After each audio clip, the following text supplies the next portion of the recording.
Ladies and gentlemen, welcome back to the 2025-2026 Speed Chess Championship, and this will be the final recap. Magnus Carlsen versus Alireza Firouzja and Hikaru Nakamura versus Denis Lazavik.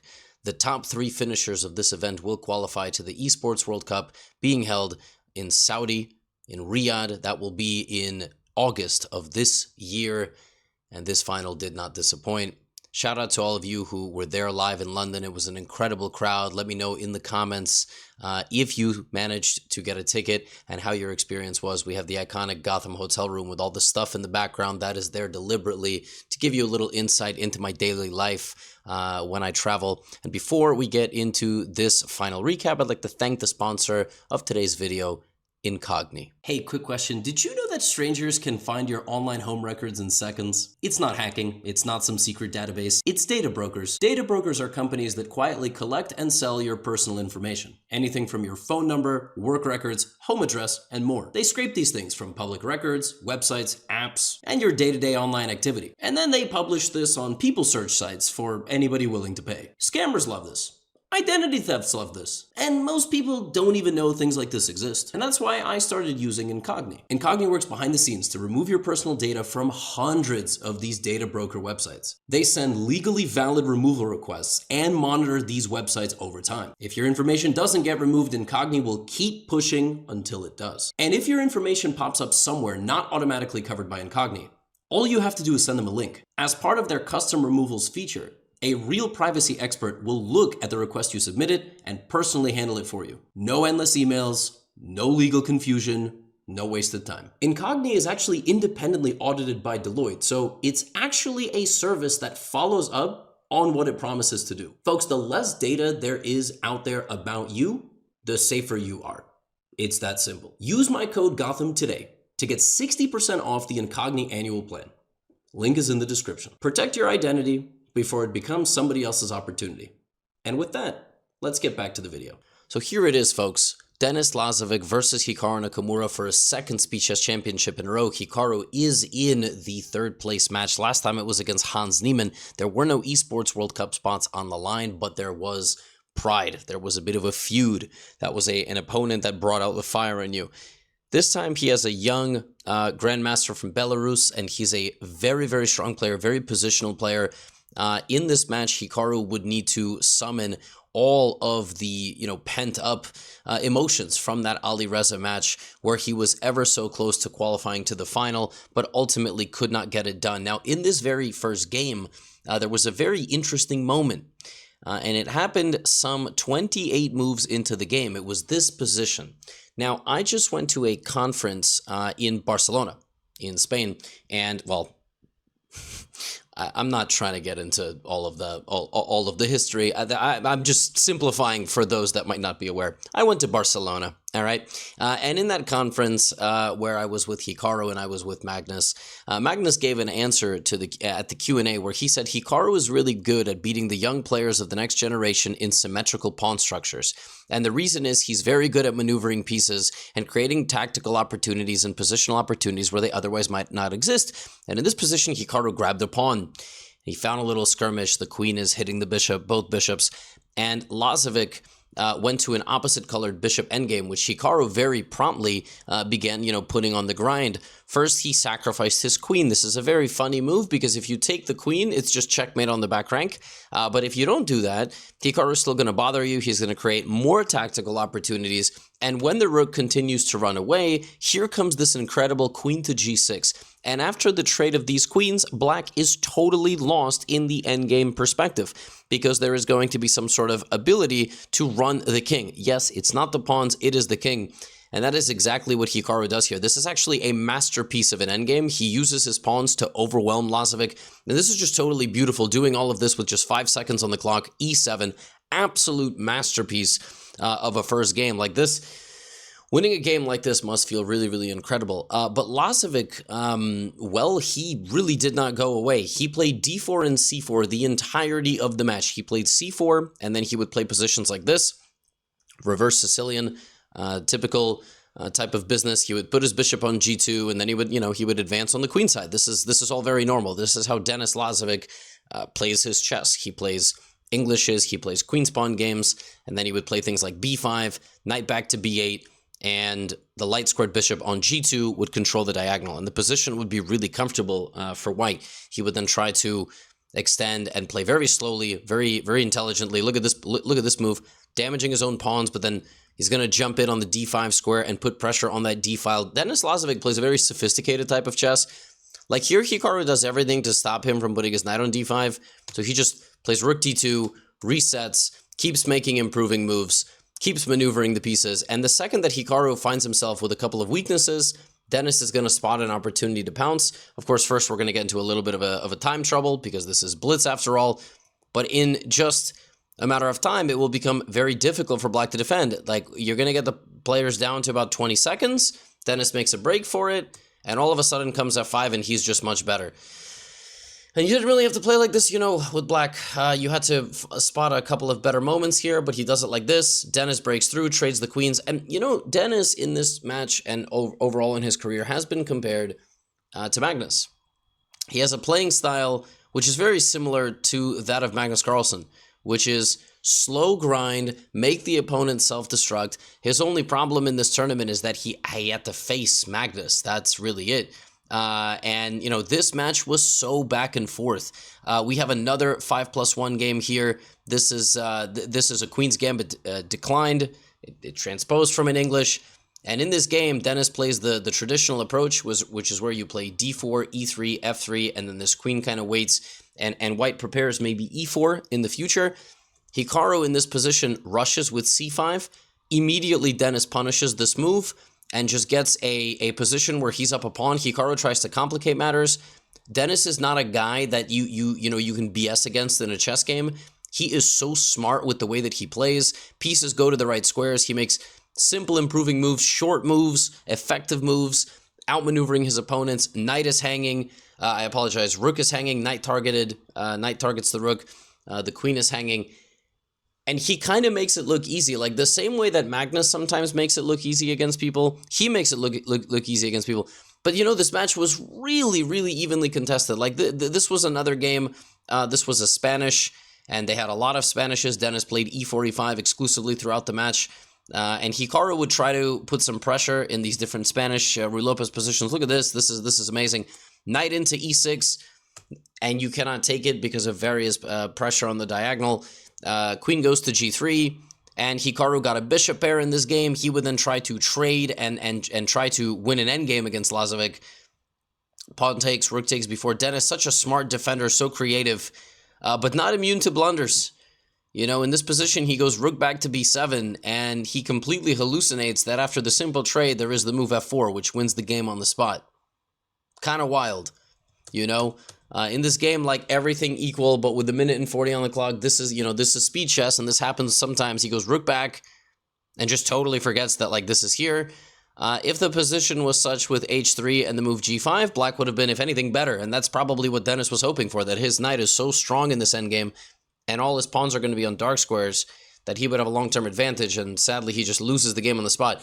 Both players, though, really tended to avoid blunders in the blitz for the most part. It was a super high-level battle in Spanishes, in queen spawn games, and Hikaru and Denis bounced around back and forth for a major part of this match. Now, as we got into the bullet, you know, Hikaru was supposed to be the favorite. He was. Now, we are all sort of waiting for the moment we can sort of more confidently say that Hikaru is not the second, you know, best speed player in the world. We know Magnus is. On any given day, Hikaru can give him his biggest challenge.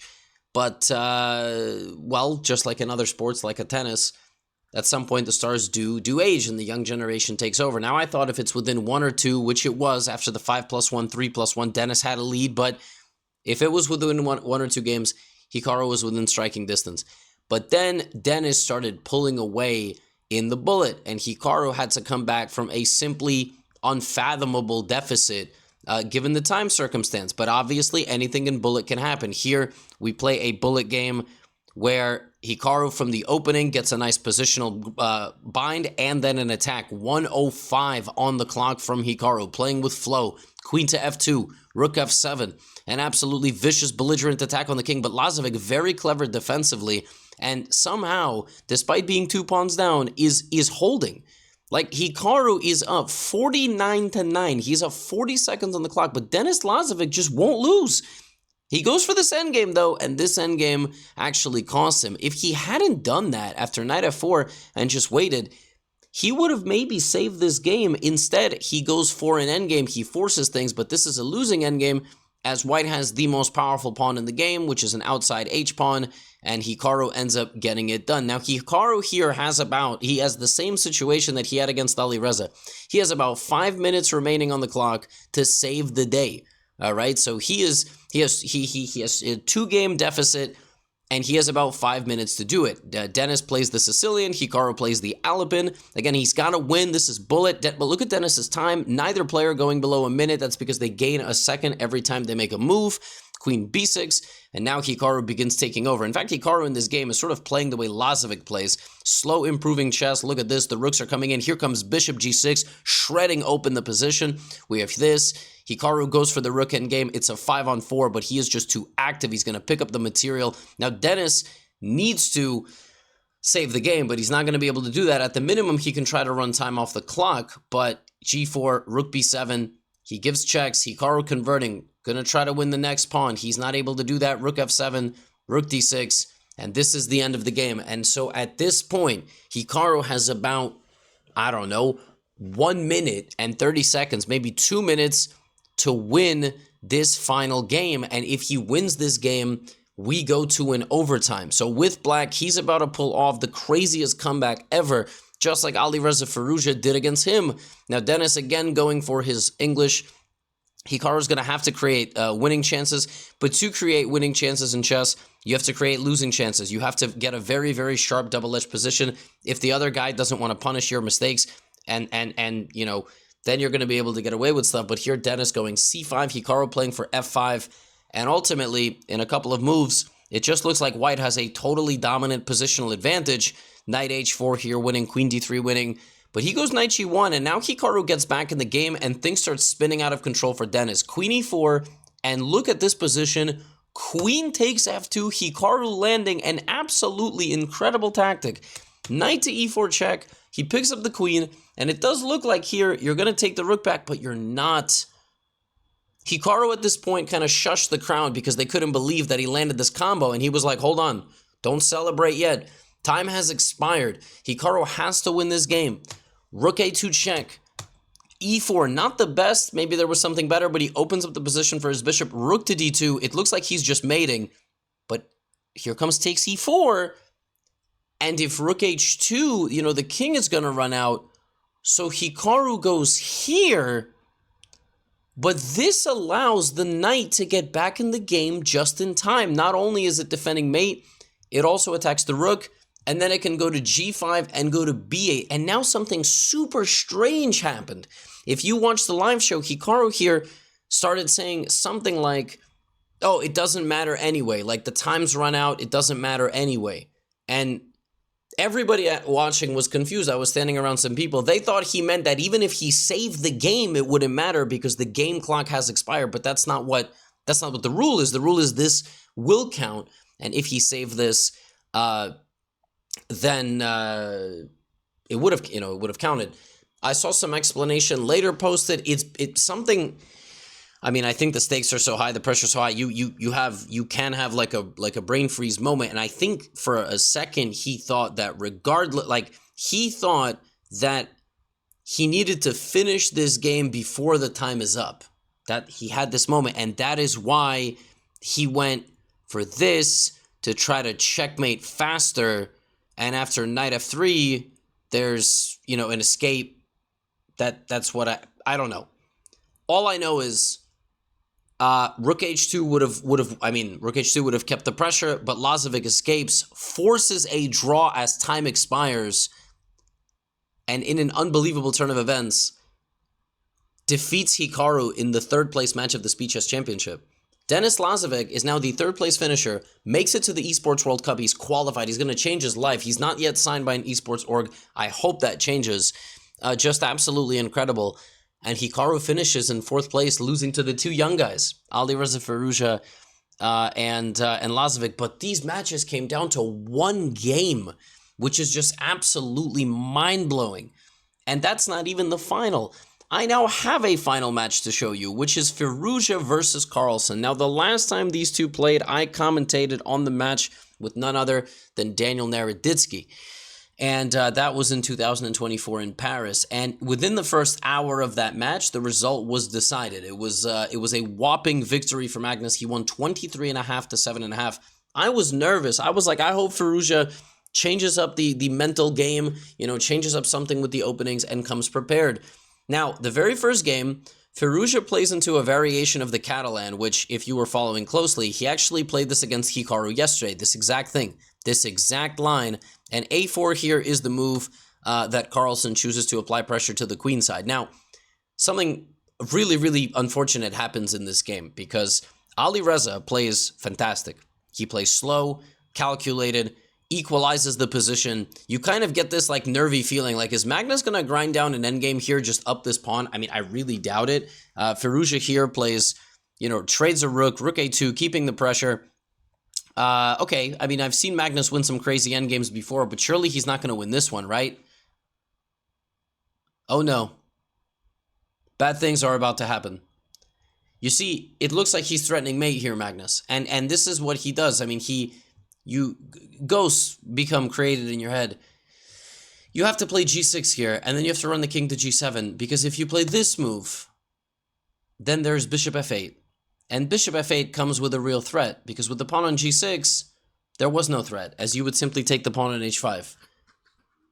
And so Magnus grinds down Alireza in the same opening that he played against Hikaru with such success, and wins this game because you have check, you have h7, the king is getting in.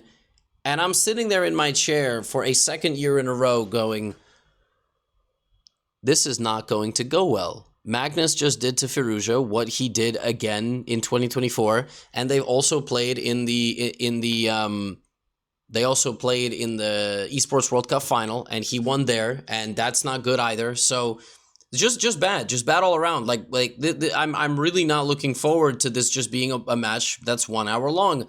And so for Firouzja, in the next game, I'm stressed. I'm like, all right, let's see what happens. Bishop goes back. Magnus gets a position from the opening that is quite comfortable. He has the two bishops, and Firouzja's down a pawn. He plays a line where you go a pawn down.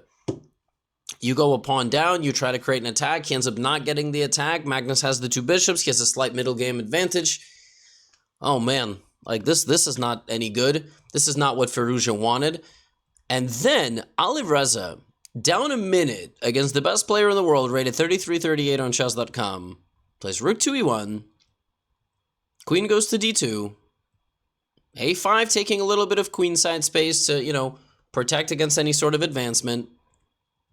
Some strange king moves here from the players. Firouzja builds the pawn wall, kind of blocks out the bishop. And then I think at this point, Magnus sort of loses his equilibrium. He doesn't feel like he has as easy of a plan. And since he doesn't have as easy of a plan, he sort of gets lost in the deep water of the ocean, of the position. And Alireza completely outplays him. He takes the c-file with his queen. Now he's going to win a pawn. The bishops just can't re-enter the game. And Magnus loses on time.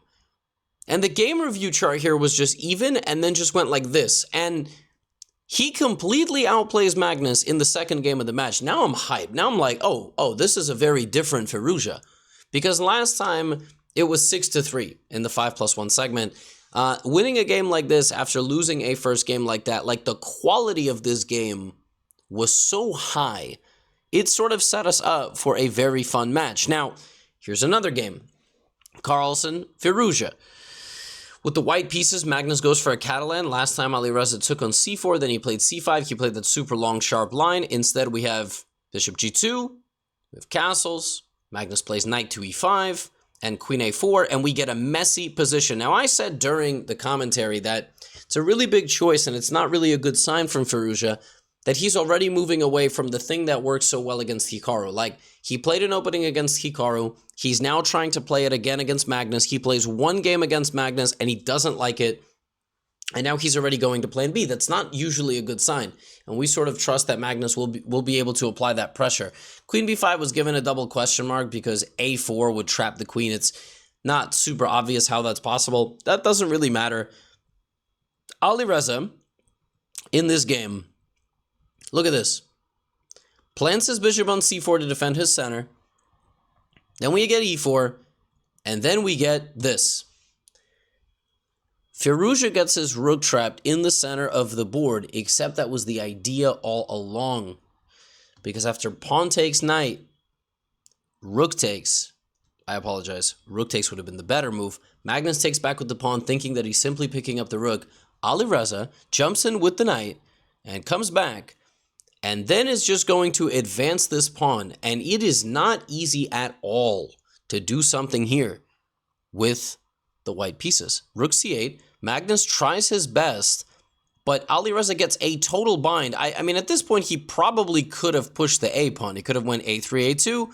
Instead, this happens, and Magnus gets back in the game, but it's not an easy position to play in a scramble. Here comes Alireza's knight. White is in a lot of trouble. Here, White gets a winning chance. It's not obvious at all. You have to play the move H6 to try to go win that pawn on H7. He doesn't do that. Allows H6 because he has 3 seconds on the clock. And my guy, Alireza Firouzja, wins this game against Magnus Carlsen by forcing through his A-pawn, completely outplaying him not just with the white pieces, but with the black pieces. Firouzja was a monster in the 5+1 segment. He jumped out to a 3.5 to 2.5 lead. That is what happened. And look at the way he did it. He went for, both guys were playing like a masterclass of D4. Look at this game, a pawn sacrifice in the Queen's Indian. Then he takes the center. Then he jumps into his opponent's position. He wins a pawn and dominates the center of the board. The rooks are going to come. There's going to be all sorts of problems here for black. And then he sacrifices the knight to hit the queen. The rook is under attack. You have to do this. King takes would have been way too dangerous. Alireza goes up a pawn, keeps the queens on the board. This is an emphatic victory. King F1. Bishop back to E3 is given a brilliant move because it would lose a bishop. I don't actually... Why is this a brilliant move? I don't know. Anyway, the idea of this move was that after bishop e3, you would trade everything on f7, and you would simply have a totally dominant endgame. You would have king and 5 pawns versus king and 4, which of course is just losing. So Firouzja jumps out to a lead in this match, which he never had the last time that they played. He never had it. Now, I would like to show you this game also of 5+1. This game was completely crazy. You'll notice throughout this match, they're all playing the knight, you know, the Catalan-style positions. Magnus kept playing this type of game, and their games were so chaotic. Firouzja, again, playing an excellent position with the black pieces. This game was total chaos. It started out with Magnus just easily positionally grinding him down. Then he sacrificed his queen. And then here, Firouzja did not take the rook. Instead, he played h5, preserving the queen and the 2 bishops. h4, rook c8, and he needed here to go queen here. This is a mistake because a4. And now suddenly black is under a massive attack, but Firouzja, instead of going down, 2 minutes on the clock, he is, but not going down in the position. Knight c4, knight d2, and the game gets totally insane as Alireza's queen runs into the white position with queen d1. Magnus is winning, but it's not obvious at all. 14 seconds to 1.9. Bishop b5. Now knight takes f6 would be the winning move, sacrificing a knight and looking for rook c7 ideas. Instead, we have knight back to f2, queen f1 here, and the only move here for black would be bishop to f1. That is the winning move to then threaten queen g2 check. Alireza goes here instead, and this allows rook c2. It also allows this move, after which it's not obvious how to check the king. You have a check here, but the king is going to run here. And actually, Alireza just lost on time. He had 1 second after this move. I don't know why that's showing 0-0-0, but he obviously had, you know, he had time. Yeah, after e4, he had like 1 second remaining on the clock, and he couldn't come up with a move. And that was it. couldn't come up with a move in this position, and he lost on time. It's because he has no obvious check. Like, if he checks with the queen, the king just runs away. The knight is the best protector against the queen, and Magnus managed to win this game. The 5+1 was back and forth. Magnus went down a game, and then ultimately he went ahead in the match. Now, the 3+1 also was very back and forth. There was a moment where Magnus clearly, it seemed like, elevated his form. He started playing this line with b3 and then bishop b2. He played with black. He would trade off his bishop, and then he would play very 6th ranked chess. There was lines with f3. This is definitely the best. This was Magnus Carlsen's best game of the match, bar none. He took this pawn on g2, and then he gave away the pawn on g7, but his idea was that he would just castle long. And so even though white has 2 bishops and, you know, is castled, this position is still very comfortable for black. Black is actually just better here. If he plays like h3, that's a strong statement. But it's very easy for black to get a better position, because with white, you don't have any obvious targets. You make one pawn push, and now black is better. Here, black is not better. You probably have to play something like f4, just taking some space. But when the situation gets locked, Magnus begins taking over. He repositions his knights. Beautiful infiltration. Bishop to c8. Knight to g5. It goes back to h7 first, then it goes to g5. Queen f6, knight into h3, he takes over the g-file, he tries to trade the knight to get in with his rook, then he gets rid of the bishop for the knight, then he puts that knight back, then he takes the pawn, then he goes queen h3, then he plays knight e3, hitting the rook twice, and then he goes knight c4, knight a3, picks up a bishop, and plays queen d3. And when he won this game, like, he made this game look so easy, and he felt it.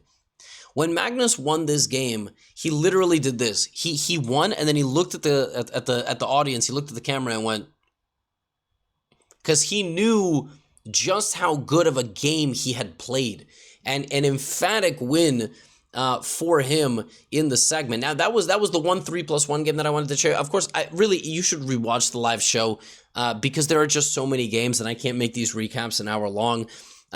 He ended up in the 3+1 pulling ahead, and then Firouzja came back, and it was an even segment. It was 4.5, 4.5. So he had a 2-game lead. 10-8 was the score going into the bullet. And in the bullet, you know, you think Firouzja is the best bullet player in the world. I would argue in 1+0, it's probably very close. We will likely never see that. Well, Carlsen, Firouzja, Magnus kept restraining the young talent. He, in the first 120 moves of action in the bullet segment, he did not give him a single winning chance. Because again, Firouzja is 2 games down. Firouzja keeps trying to rip open the position, but Magnus kept making it an endgame, and you're just not going to beat him in these positions. Alireza spent 10 minutes to get nothing. He just kept making draws against Magnus, and then in this position, Magnus wins a pawn, and you're just like, oh, this is over now. Magnus has a 3-game lead, and he's got about 20 minutes remaining on the game clock. If he wins this game, Firouzja's not coming back from 4 games down with 15 minutes to go. It's just not going to happen. And the other thing is, remember, you're playing against the clock, and now you have an endgame of rook knight and 2 pawns versus rook knight and 1 pawn. So, how do you speed this game up? You can't. He's going to burn a ton of time.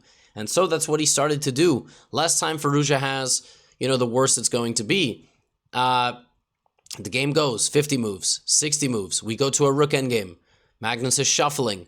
Time is ticking. Time is ticking. Now we're in the 70th move. Alireza is losing more time to make a comeback in this match. Magnus goes for a little king walk and plays this move g6.